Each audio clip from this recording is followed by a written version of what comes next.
The world's writers will walk through those gates, and if you hang around, you get a chance to talk to them.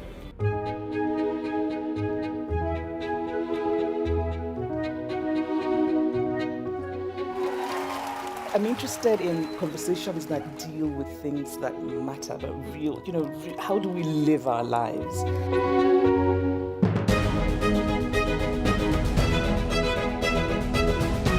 First of all, make climate change personal in your life.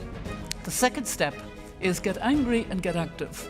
And the third step, and believe it or not, I think this is the most important.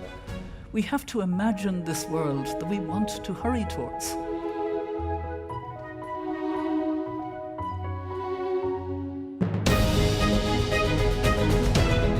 It's about kindness is looking at people as people and not as I voted this, I do this, whatever it is. There are some people we will never get along with, but most of us are a complex mass of different things.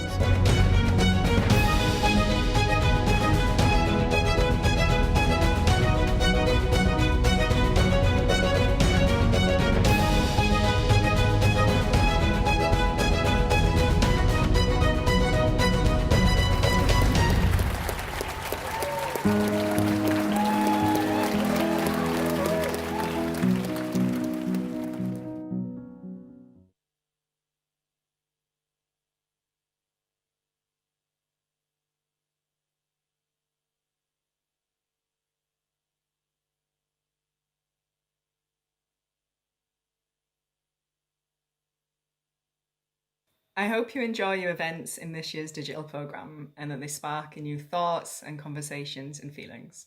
All the things that a good book should do and all the things that a wonderful book festival like Edinburgh International Book Festival does too. It's a book festival that's really dear to my heart. It's one of the first festivals I attended as a new author. I was part of their Outriders Africa programme, and every year returning to it feels a little bit like coming back to a literary home. It's such a pleasure to see them going online this year, and I'm so excited for the future of Edinburgh International Book Festival.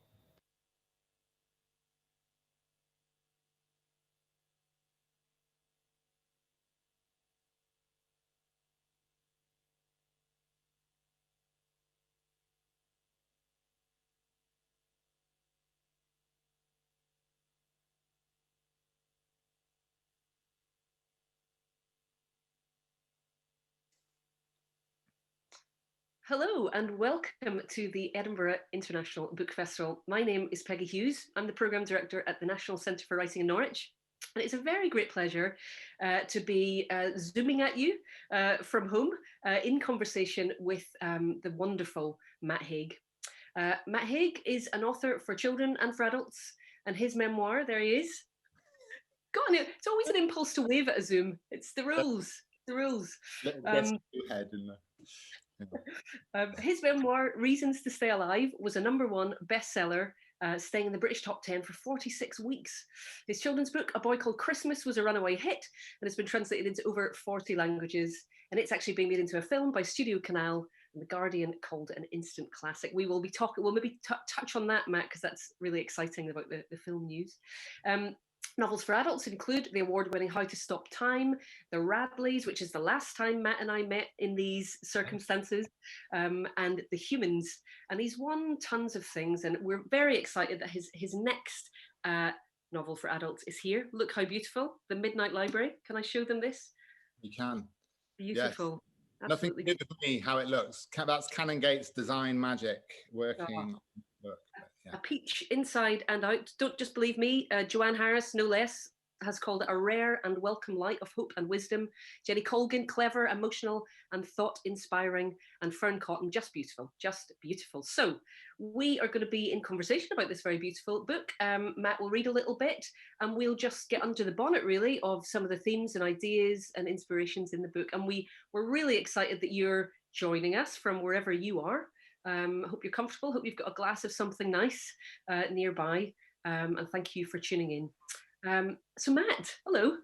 Hello. This is nice, isn't it? This is the closest we can get, I think, to being in Charlotte Square Gardens right now, and possibly having a glass of wine in the yurt and then doing this. But no, it's so nice to speak to you because, yes, as you say, we've spoken before, haven't we, Peggy? And we've done this, and yes, it feels good and natural. Many moons ago in a different universe before we knew what COVID was. Well before. That must have been 2011 or something, I'm thinking. So yes, nearly, I'm aging us here, Peggy, but yes, best part of a decade ago. You were 21 at the time, Matt, I think. You were, yeah, we were at school. It was a school project. No. The school trip to Wigtown, that was it. Right, that's that. Oh, well, it's very lovely to see you again. Tell us, so we've got this lovely book, and I believe it's just out in the world very imminently. Tell us, Matt, if you would just, I don't know, what was the starting engine for this lovely book? Well, for a long time, almost as long as I've been writing books, I've wanted to write a parallel life story. I'm obsessed with parallel lives. I like parallel life movies, like It's a Wonderful Life, Sliding Doors, that sort of thing. I like, you know, your Kate Atkinsons and David Mitchells who've explored this sort of conceptual ground before. But I didn't really have anything new to offer. I didn't have a hook until I got the library idea. The library being a metaphor, but also being a literal place between life and death, which is a sort of infinite library full of infinite volumes of books. And each book is a different version of the protagonist Nora's life if she'd lived it a different way. So it's about regrets, chances to undo regrets, and all those sort of things.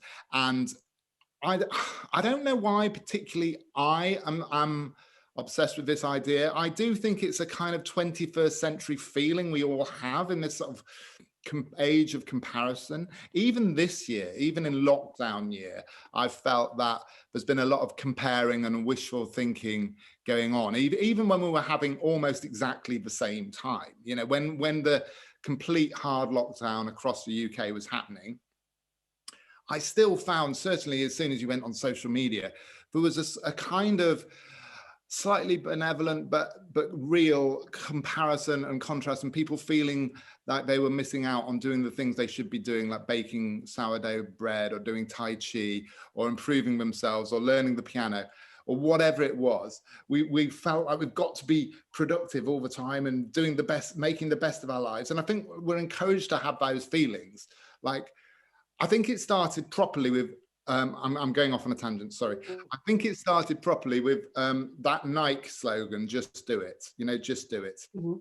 I think since then, the world of consumerism and advertising has sort of tried to make us feel like we have to spend every minute of the day sort of going out there, go-getting, doing something, you know, never being, just always doing. And like we're almost made to feel guilty if we're not in the act of buying, improving, actively doing something. So this year's been hard, I think, existentially for a lot of people because we've had a lot of reflection and stuff.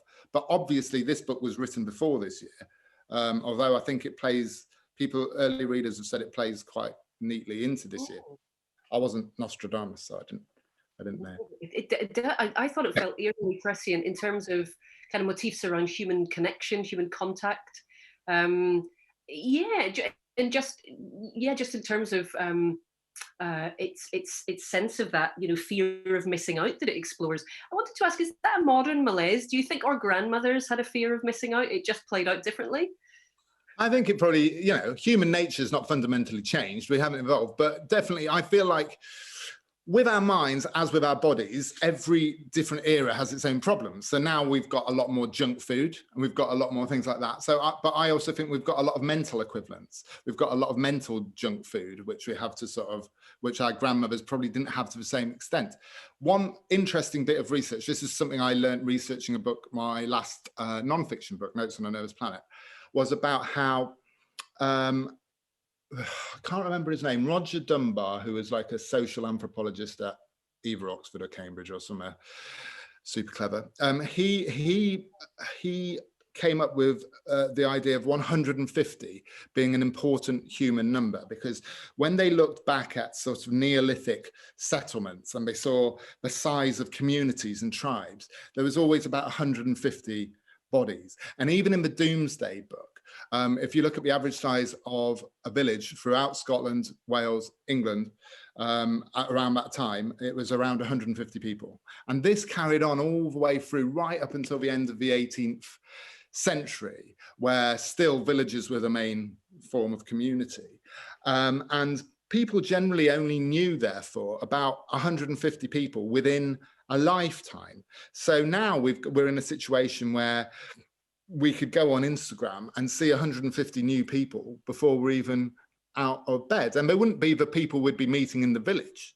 There'd be like possibly Kim Kardashian or Kanye West or some super athlete or, you know, amazing musician or something. So we're not seeing, you know, we've got much more comparing to do. We've got much more inadequacy to feel, and we've got a lot more overloaded stimulation in our brain because there's almost too much, you know, like people talk about obesity crises or whatever and too much junk food, but there's also too much mental junk, I think. But humans haven't changed. We've still got the same possibilities as any other generation. It's just that the world around us is different, I think. And this is the context in which your or heroine finds herself, Nora Seed. She's in this overloaded world. Well done, also bringing it back to the book, Peggy, as well. No, I have a tendency to go off on rambles, so this is why it's good to talk to you, because you remind me what I'm meant to be doing, talking about the book. Yes. No, I enjoyed the ramble, because that is, I think, what the book's sort of, that's what it's thinking about and exploring. Tell us a bit more then, if you would, about this Nora Seed, Matt. Just a little bit about what befalls her, I guess. Well, the interesting thing is, when I started writing Nora, I actually was writing a male character. The first draft of this book was about someone not called Nora, and it was a man, and his name changed variously because the character wasn't working. And I just felt I wasn't understanding who this person was. And sometimes when you're at that point, you need a sort of big change. So I changed the gender and changed her name, obviously, changed pretty much everything about her, and then it suddenly worked. And I related to Nora more as a woman than I had related to the person as a man. And I felt it was easier in a weird way to bring more autobiographical stuff, because I knew clearly this character wasn't me, although she does undergo, she's experiencing depression when we join her at the start of the book. But it was different to the kind I experienced, because hers is situational depression. So it's because things are a bit crap around her. Things are started going wrong in terms of her job, her cat's died, various other bits and bobs aren't into place, and she's feeling a lot of guilt, a lot of regret. She feels very stuck in a rut in where she's living in Bedford. And yes, she's just got into that point in life where she just feels like she's a waste of space, and she's depressed, but she's kind of got reasons to be depressed, and things aren't working out. So she doesn't see a way of turning her life around, short of magical intervention, which fortunately is about to happen too. I think now's a good moment to hear a little bit from the book, actually, because we're going to start with a little bit from the start, I think. Do you want to explain where we're hearing from? Yes, we will start with the bit at the start. Shall I read the epigraph from Sylvia Plath as well? If you wouldn't mind, yeah. Yeah, this is, you don't need to know anything going into this, because this is the very start of the novel. It wasn't the first thing I wrote, but it's the first thing you read within the novel. And actually, the very last thing I wrote in the novel was the quote from Sylvia Plath. And Sylvia Plath crops up a couple of times in the book. Here's the Plath quote. "I can never be all the people I want and live all the lives I want. I can never train myself in all the skills I want. And why do I want? I want to live and feel all the shades, tones and variations of mental and physical experience possible in my life." And I love that quote, because it captures the sense of depression as a sense of being trapped and stuck in the life you are, but also as a sense of yearning. Like, I often find this with people who have any sort of mental health condition. It's often not because they don't like life. It's almost like they've got too much life inside them, but they feel it's unfulfilled somehow. And that was definitely, I think, the case with Sylvia Plath. But I thought that would be a great starting point as a way of setting the tone for Nora's state of mind at the beginning. Okay. Between life and death, there is a library, she said. And within that library, the shelves go on forever. Every book provides a chance to try another life you could have lived, to see how things would be if you had made other choices. Would you have done anything different if you had the chance to undo your regrets? Then we go into the first proper chapter, which is called A Conversation About Rain. And as with most of my books, these chapters are not very long chapters. So I think I could get away with reading the entire chapter, which is literally 2 pages. So here we go. 19 years before she decided to die, Nora Seed sat in the warmth of a small library at Hazeldean School in the town of Bedford, sat at a low table staring at a chessboard. Nora dear, it's natural to worry about your future, said the librarian, Mrs. Elm, her eyes twinkling. Mrs. Elm made her first move, a knight hopping over the neat row of white prawns? Pawns. That's a classic mistake. Anyway, sorry, there's no prawns, there's no prawn sandwich. It's total vegan friendly, this chapter. Where am I? A knight hopping over the neat row of white pawns.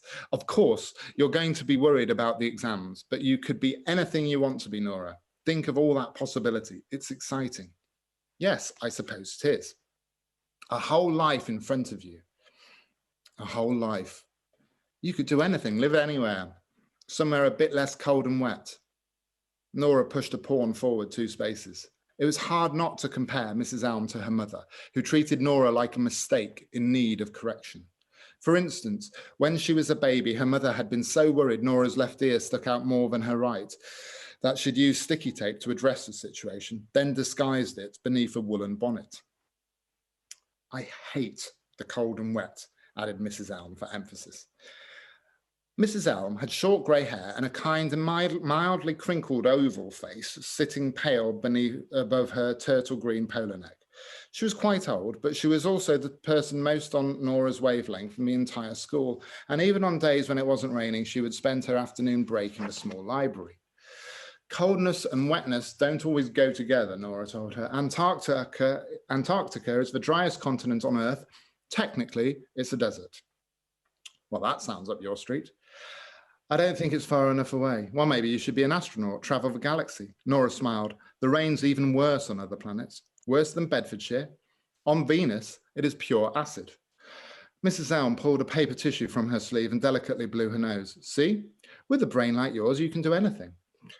A blonde boy Nora recognized from a couple of years below her ran past outside the rain-speckled window, either chasing someone or being chased. Since her brother had left, she'd felt a bit unguarded out there. The library was a little shelter of civilization. Dad thinks I've thrown everything away. Now I've stopped swimming. Well, far be it from me to say, but there is more to this world than swimming really fast.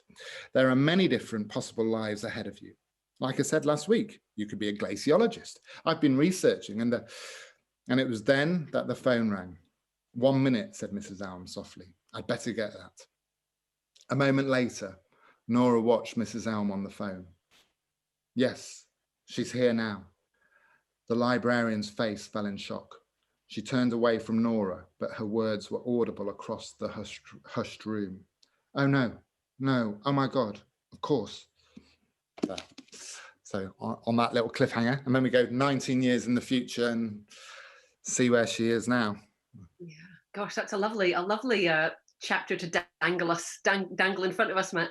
Tell us who or what is Mrs. Elm, and do you have a Mrs. Elm in your life? Well, Mrs. Elm is the librarian in her school initially, and but then she's also the librarian in the Midnight Library. And that, although it's Mrs. Elm, looks like Mrs. Elm, it may or may not be exactly the flesh and blood Mrs. Elm we meet early on. So Mrs. Elm is, either way, Mrs. Elm is an important figure in Nora's life, and she's almost the archetypal, kindly school librarian type person. And I didn't have a precise Mrs. Elm. I had, I spent a lot of time in the library. I didn't spend my time in the school library when I was little. I grew up in Newark-on-Trent in Nottinghamshire, and right in the centre of town, there was a big glass library, and it was very modern in the 80s, and it looked quite futuristic. It wasn't your typical oldie woldy library. And I used to go there in this sort of like giant greenhouse and sort of sit there, because my mum was a teacher, my dad was an architect, so they were never at home. So I'd sort of go and sit there and do my homework and stuff in the library. And there were lovely librarians there, but I didn't really get a bond with any in particular.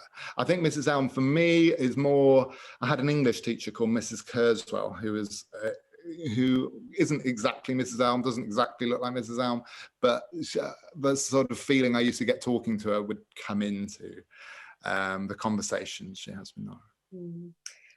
I think one thing this book felt to me very much like a book in praise of books, really, about the joy of reading. I wonder if you could say a little bit about what I guess what books have been most important to you, both as a reader but maybe also as a writer. Yeah, I mean, I think it changes with every sort of phase of your life. And then what's interesting in life is how you come back to books. I noticed this first when I was in my 20s, when I was ill and I had a breakdown, because the nature of my mental ill health at that time was I was very agoraphobic. So I literally was sort of almost confined to my parents' house. But so I was back in my childhood bedroom with all my childhood books on the shelf. And after doing this kind of highbrow master's degree at Leeds University in postmodern literature and, critical theory, and reading all your Baudrillard and Foucault, and then, studying your Martin Amos's and things like that. All I wanted when I had a breakdown was to read Winnie the Pooh. I just wanted to read comforting books with the kind of structure I'd sort of taught myself to be snobby about, with a beginning, a middle and an end, and to actually have that sort of old-fashioned idea of a story. So in a weird way, children's books almost became more important to me as an adult at that point than as a child. I'm trying to think of what I read at that point. That was like things like a lot of books by an American writer called S.E. Hinton, who wrote The Outsiders and Rumblefish, A.A. Milne. There were some Stephen King on there. I read some of his short stories, not his horror stuff, which isn't great if you're mentally ill, and all sorts of things. In more recent times, I mean, my taste is so eclectic now. I think that's one of the joys of getting older. You sort of like find new parts of yourself and keep on to the old parts as well. So I read like a lot of science books, non-fiction books, biographies. Currently, the book I'm reading is a biography of the old British but Hollywood actor David Niven, who did an amazing memoir, which I've forgotten my name, but type it in. And what else am I reading? I'm also reading a book by a Tibetan monk called When Things Fall Apart, which was recommended by either my editor, Francis, or my publisher, Jamie. I can't remember, one of those people. And that's very sort of self-helpy, but it's a very sort of authentic account of this Buddhist monk's transformation and spirituality and acceptance of uncertainty. Her name's Pema Chodron, and that's great. I also like books that you can dip into. I love some of my favorite all-time books, whether it's things like Invisible Cities by Italo Calvino, Straw Dogs, John Gray, or, even like a really good book of quotations. I like books that you can just sort of open and get something out of almost instantly. Yeah, books that travel around the house with you. I love those books that get you to kind of take them from room to room. I wanted to pick up on something you said there, Matt, just about the idea of reading for comfort. And one thing that strikes me about this book and your other work as well is that, it doesn't shy away from huge themes, mental unwellness and suicide and really dark places, but it does so with a real lightness of touch. It's not, there's peril, but there's redemption. I just wanted to ask you to speak about that a little bit. How important is that? Who is this imagined reader, and what is the effect you want your book to have on them? Well, you can never mind read readers. So I feel like my imagined reader is always some version of me, like when I was younger. When I often think about me when I was at my lowest points and thinking what sort of book would work on that person, would actually get through. What would I have been able to read? Because I did find it physically hard to read sometimes and to actually focus and concentrate.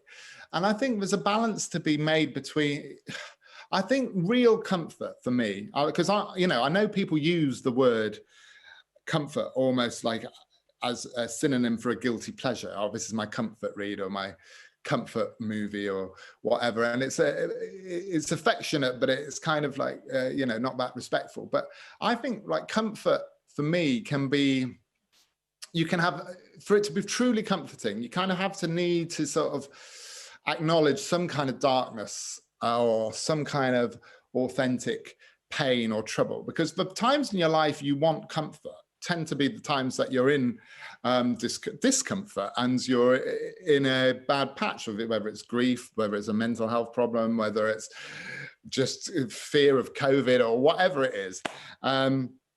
You need comfort that actually acknowledges that, because if you're just going to read something about someone who's perfectly happy from start to finish, there's not going to be much comfort in that. In fact, it's going to alienate you. It's going to become like Instagram, because you're just watching these perfect lives unfold. So I think the harder and more interesting thing is to take someone who's in a horrible situation and actually find within that situation some reason to be hopeful. So it's not always about necessarily finding something new to add into the mix, because when we're stuck, we can't always add that new element. Often it's very hard to go out and get a job or go and find a perfect partner or whatever it might be when you're at your lowest point. So I think the harder task is to try and find, with the tools you've got, reasons to be optimistic, if not necessarily reasons to be happy. Mm-hmm. I mean, I think that the structure of this book as well, you mentioned that it's the Midnight Library. It's a library where she can live all these different lives. I mean, I think that must have been really quite fun to write for you. You didn't have to narrow it down to her having one life. She had all of these lives that she could sort of pick. Well, she couldn't pick, but she can sample, if you like. Do you want to say more about what that did as a driving structure, and how much what that was like to play within, I guess? Well, it was great fun, because it reminded me like when I was little and I used to read choose your adventure stories. I used to love, there wasn't probably a great deal of literary merit to them, but they were the sheer joy of, go to page 65 and then if you make this decision. And obviously it's not a choose your adventure book. Maybe I should do a choose your adventure book. I don't know. But it had that, certainly from the perspective of the person writing it, like I could literally go anywhere. Because obviously any writer can go anywhere, but when you've got like a library or a portal that you can literally step into anywhere, it's kind of intimidating, but it's kind of exciting. And so the one thing I wanted to do with it was make sure that some of the lives had a kind of rootedness that felt not mundane, but a kind of everyday quotidian feel to a lot of the lives. And then I wanted some of the lives to be totally fantastical, like the rock star life, being in the Arctic Circle, being a top scientist life. I wanted some that felt a bit more outliers, kind of far-fetched, but still possible. And so that was the only sort of structure for it. And then what I wanted to try and do, because obviously a book like this has elements where it feels like it's a collection of short stories, but I wanted to make sure there was enough thread there and enough sort of momentum there that it didn't feel like we're starting over each time. So there's a sense of build, a sense of learning. Certain characters come in and out, and that was quite tricky, because I'm not a master structure person. I'm not, you know, like I always get jealous of people like Ian Rankin who plan out, you know, these thriller writers. I saw a TV show with Ian Rankin, and he literally has like your flow charts and everything else. Amazing to keep that in your brain. And I'm not that type of writer. I'm someone who has to do it almost all in the editing, which creates a lot of editing. And with this especially, just to put little teasers in here or there and thread it through, but trying not to make it look like it's too much work. That was the tricky bit, but I think it paid off, because then you've got to kind of build with the characters and the lives. But yeah, I mean, I always think, oh, I probably should have done a life, you know, where she's an astronaut or something. But no, I think I got the balance okay. I was kind of happy. No, definitely. I mean, you mentioned a couple of the lives in there. I wonder if you could expand on the rock star life. The rock star life, it felt to me, was a really strong critique about celebrity culture. And you've touched on social media already, but yeah, could you just say a little bit more about what you were maybe specifically doing with that life? And well, in the rock star life, she literally has a lot of money and a lot of fame and a lot of social media followers, and it's the life where she has almost all the cliches of, you know, teenage dreams fulfilled. You know, she's famous, she's got an amazing look going on, she's you know, traveling the world, she's being creative, doing what she apparently loves, and all of this. So I thought it'd be great to have one life where she has everything, and actually for that not to be all she wanted. And she's also got a sort of on-off relationship in this life with a film star as well, because I thought, well, should I make her a film star? And I thought, oh, that might be a bit too much, so I'll make her a top rock star, but she's having a relationship with this American film star who's obviously called Ryan, because they're all called Ryan, aren't they?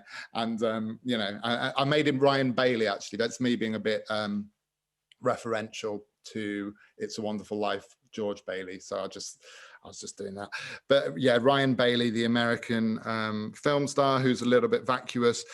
And that's a bit disappointing to Nora, because she saw him play Plato in a big Netflix series of the Athenians or something. And yeah, no, I felt like that chapter was the most comedy in a way. I mean, I was saying some sort of serious things and it ends a bit darkly, but I really had fun with that.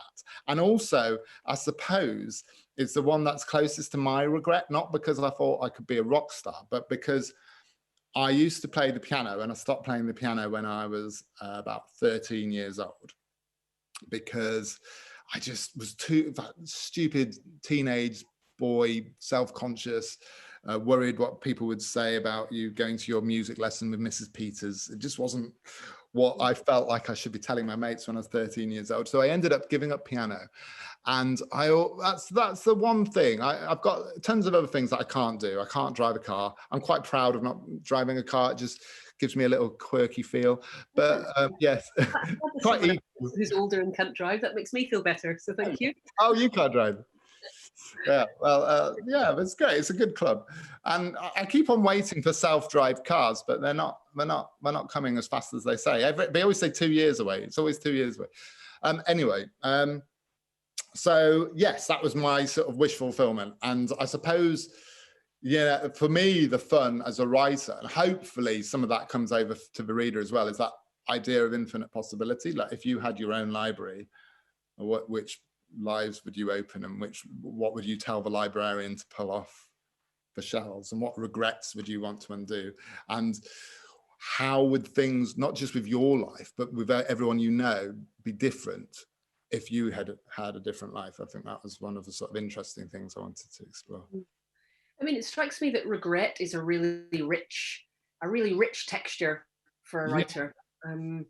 Yes, I know.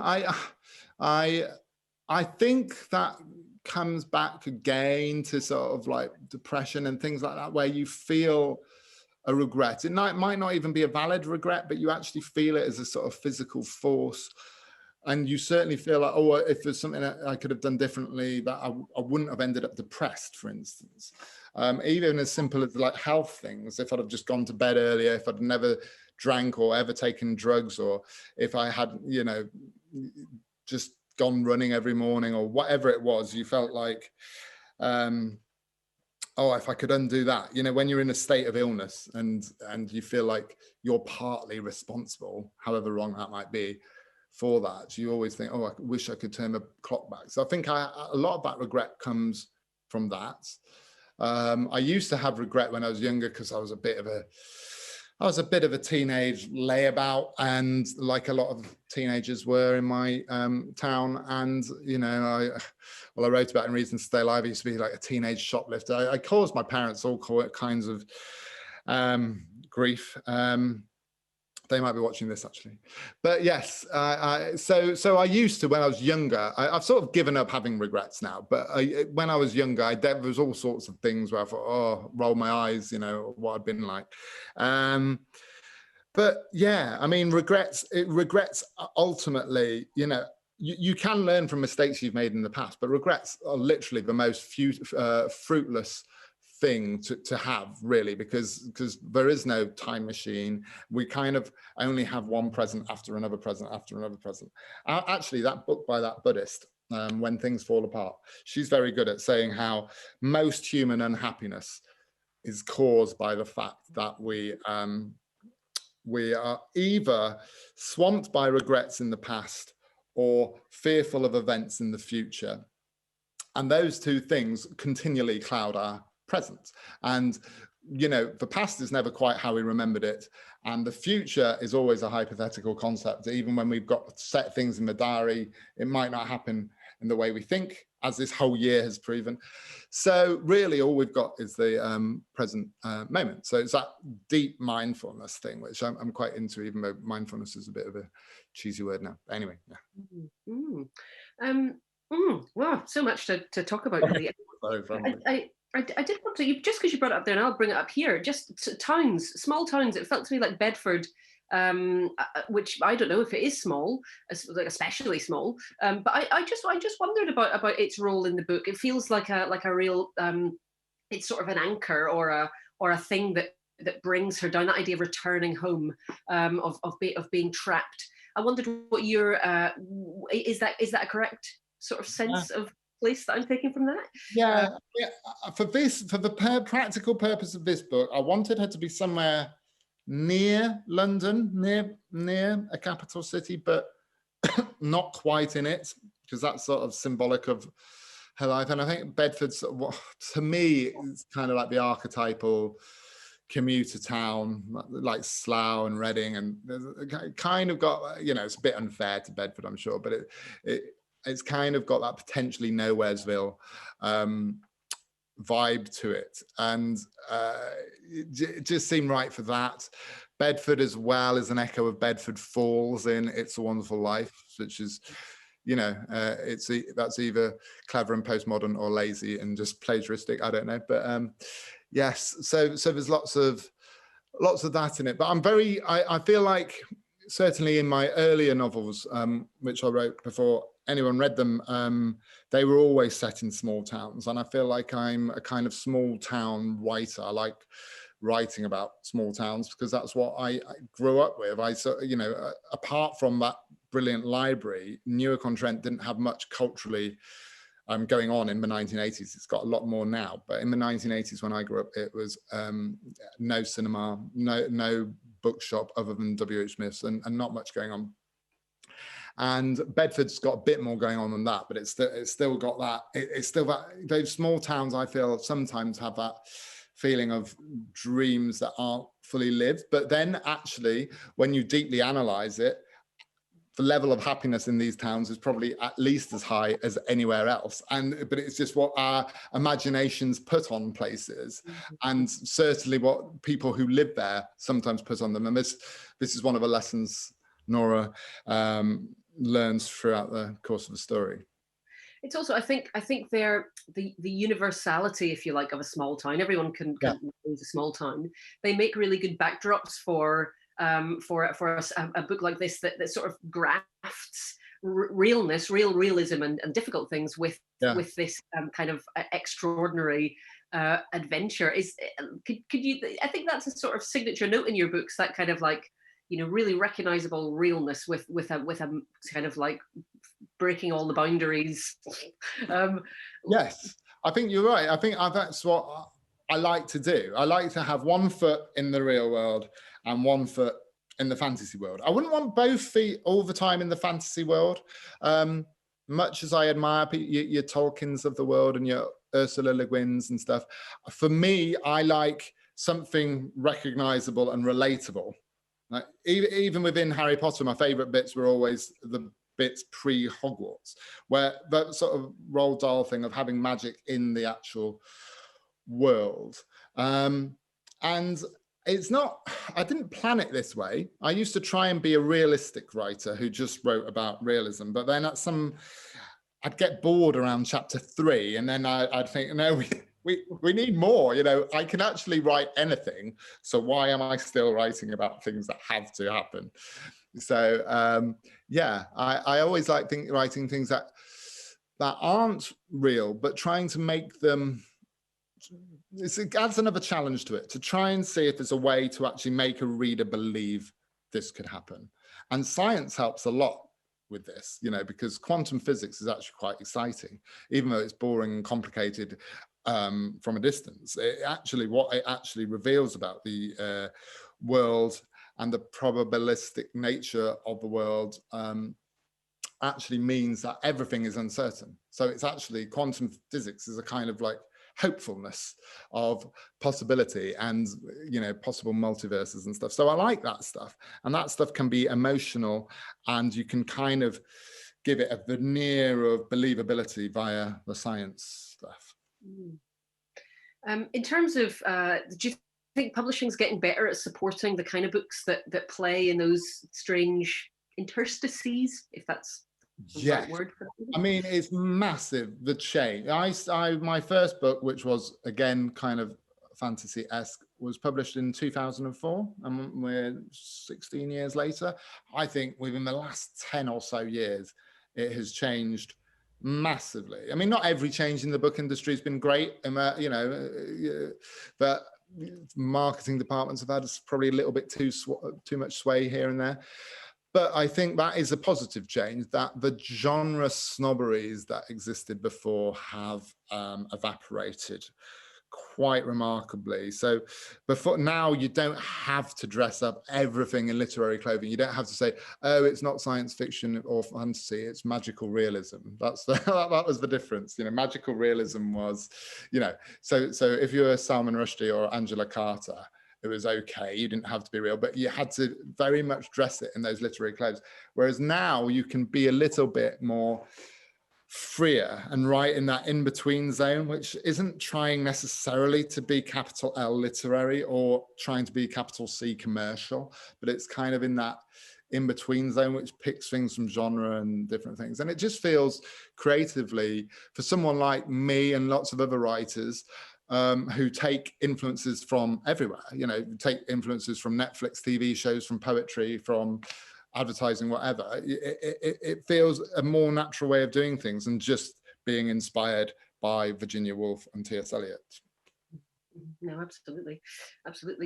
Speaking of, we mentioned at the beginning, you also write for children, and A Boy Called Christmas is being turned into a film. I will ask you about that, but first of all, I just wonder what writing for children brings to bear on your novels for adults, if anything. Yeah, no, I think it does. I think it's made me a better writer for adults, having written for children. I think I've learned more from writing for children than I have the other way around. I genuinely think that. I think writing for children, going back to that point about freedom, is you feel very free writing for children. People often think about writing for children what you can't write.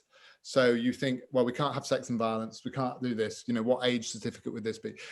But actually, writing for children is much more freeing, because in imaginative terms, They will go with the dream. They will go with the dream. You won't have to over-explain everything. You know, a troll can walk into the scene, and that's fine. It's a troll walking into the scene. With adult books, you have to do a lot of work to justify that troll walking into the scene. Got to earn the troll. Yeah, exactly. So with something like Midnight Library, my other books like The Humans and stuff, I almost pretend I'm writing for children, but I'm writing for children who know some grown-up words and want the characters to be grown-up age. But to actually have that feeling of writing a children's book in terms of that freedom, that fantastical freedom of it. And it's a nicer feeling. It's a sort of, it's a less stifling kind of feeling when you imagine you're writing a children's book. So that would be my one writing tip, is if whoever you're writing for, whether it's children or adults, almost pretend you're writing for a child. Maybe it's the child within the adult, but you're writing for someone with that total freedom of imagination, and it helps your imagination, I think, once you start doing that. And how exciting has it been to see the film take shape? Where's it at? Well, I was the ultimate cynical, pessimistic writer who had all his books optioned and no films made. And so, you know, I imagined when I was about 26, I'll be moving to Malibu, and that's it. I can retire and have a film made. And I thought a film was never going to be made of any of my books because I've had so many close calls. But this one has actually been filmed. We went over to Prague last year, me, my wife, Andrea, and my two children, Lucas and Pearl. And I was asked if I wanted to be in the film. And I said, I don't think anyone needs to see me be a bold, middle-aged elf. I don't think it's going to set the world alight. But it would be amazing, bit of nepotism. I said, can my children get into one of the scenes? So my children do feature in a school scene in it, but yes, alongside my children for 5 seconds, there is also Maggie Smith, Jim Broadbent, Kristen Wiig, Toby Jones, who's amazing. Standout, absolute standout, I think, and the person I got to see actually perform it is Sally Hawkins as the villain. She's this villain, elf called Mother Vodal, who's all dressed in black, and she's ferocious and vulnerable all at once. And it's just amazing to see a world that literally started in your own mind with a question your son had asked. Lucas asked me, what was Father Christmas like as a boy? That was the question. And I didn't really have an answer. So I went away and wrote the answer. And that became A Boy Called Christmas. I thought it'd be a good idea for a book. And to see it, you know, it's obviously slightly different to how I'd done it, but a hell of a lot of it is better than I would have done it and imagined it. And it's just, yes, it's kind of surreal, but, you know, I didn't write the screenplay or anything, so I can actually stand back and enjoy it as a kind of punter person rather than be too wrapped up in it. So yeah, I hope people enjoy it when it comes out next year. But for me, it was just purely nice, especially after Reasons to Stay Alive and having done so many talks about depression and mental health, to do something that just felt totally escapist. Yeah. That feels like a really fun note to end on, escapism.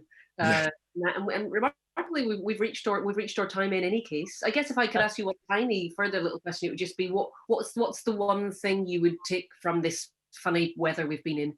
What would you know? Of 2020, the year. Yeah. Well, you know, right, everyone, I think mine's been a bit of a mixed bag. I feel for me, it's made me value things I wasn't necessarily valuing before.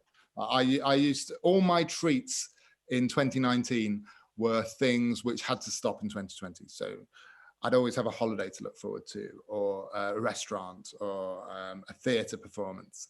And this year, I've actually sought more value in nature. I've spent more time with my children, and that side of it, you know, there's been a lot of unpleasant side of it, but that side of it for me has been very nice and something I want to sort of take with me. But I think the main thing is about how much we depend on each other. You know, in our sort of isolated societies, anatomized societies, we often forget how interrelated we are. I didn't even know my neighbors' names before this year, and to actually feel like we're part of the human race again, even though sometimes in bad ways, because we could all catch this off each other and all of that, but actually hopefully that'll give us more of a consciousness of as a species. I won't do my big speech about speciesism, but I feel like if a lot of our problems would be solved if we understood ourselves as animals more, and all the good and bad that comes with that, and to actually be aware of each other as part of the same species rather than these separate, special, isolated individuals, but actually in need of each other. Yeah. So I think that's something to do with this. Yeah. Great, Matt. Thank you so much. I'm going to wave this at people as a reminder that it's now available. I'm going to mention that it's available at the Book Festival's own independent shop, which you can find at shop.edbookfest.co.uk, where you can buy all the titles from the festival. I'd just like to thank everyone who's tuned in. How absolutely exciting to think that while we've been chatting away, you will be tuning in and hopefully going on to read the book. Really remarkable. The festival this year is completely free of charge for everyone, and it's been made possible by the generosity of supporters and donors of all sorts. And if you've enjoyed this event, then the festival would love if you would consider making a donation to the Edinburgh International Book Festival, so that they can continue their great work in putting on events like this one with the very brilliant Matt Haig.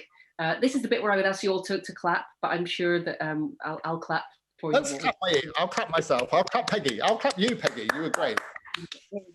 Thank you.